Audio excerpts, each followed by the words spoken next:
विकास कुमार पुरोहित जी। गुरुदेव, मैं गांव के अस्पताल में कार्यरत हूँ। वहाँ मुझे प्रसव, एनीमा, घाव के कारण सुचिता नियम पालन नहीं कर पाता और कार्य स्थल पर खाना पीना भी करना पड़ता है। आपसे निवेदन है कि इसमें भी कुछ अनुमति प्रदान करें। क्या करें? नहीं, आपका परम पवित्र कार्य है।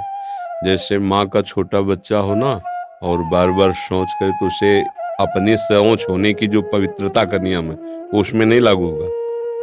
वो तो बस इतने हाथ अच्छे से साबुन से धो के, रज से धो के पुनः कार्य करे, क्योंकि वो बालक है, उसकी सेवा है। ऐसे ही आप जो मरीज की सेवा करते हो, भगवान की सेवा है। कोई भी मरीज आए उसे भगवत भाव से देखो और आप पवित्र हैं, क्योंकि सेवा धर्म से युक्त है।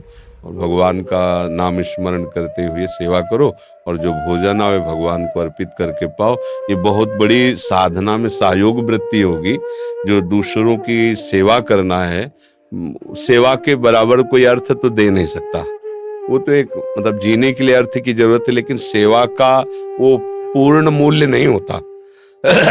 किसी के आप मान लो ऐसी सवंग प्रत्यंगों की सेवा कर रहे हैं, तो आपकी उस क्रिया का तो मूल्य हो सकता है, लेकिन आपके अंदर जो भाव है उसका मूल्य तो केवल भगवान ही है। क्रिया का मूल्य कोई दे सकता है, भाव का नहीं। तो आप भाव सहित क्रिया करिए तो भगवत सेवा भी बन जाएगी और आपके ऊपर अपवित्रता का कोई दोष भी नहीं लगेगा, क्योंकि हम अपने प्रभु की सेवा कर रहे हैं जो मरीज रूप में आए हुए हैं।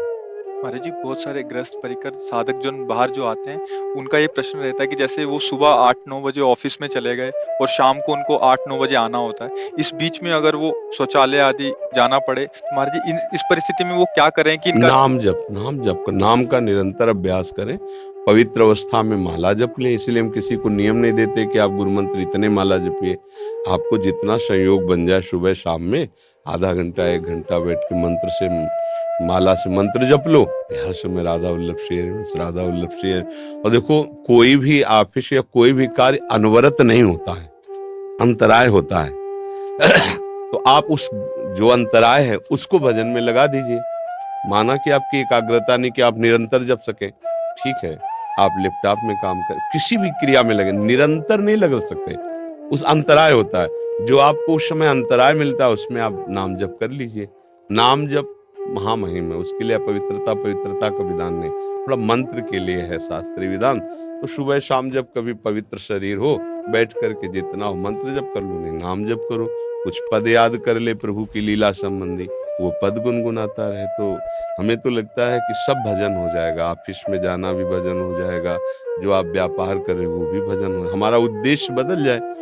अच्छा, उद्देश्य भजन नहीं है तो आप दान पुण्य सब करोगे, संसार ही मिलेगा, भगवान नहीं मिलने वाले, क्योंकि आपका उद्देश्य है। एक के बदले में 1000 देने वाला समर्थ हमारा मालिक है, वो दे देगा। लेकिन उद्देश्य हो जाए तो सांसारिक कार्य भी भगवत प्राप्ति करा देगा। और उद्देश्य नहीं भगवत प्राप्ति, तो भागवतिक कार्य भी संसार में लगेगा। आपने दान किया, पुण्य किया, सेवा, जो भी आपने कार्य किया, परिक्रमा लगाई, सब आपका उद्देश्य हमारी कामना की पूर्ति हो जाएगा, क्योंकि सब भागवतिक है, दिव्य शक्ति संपन्न है।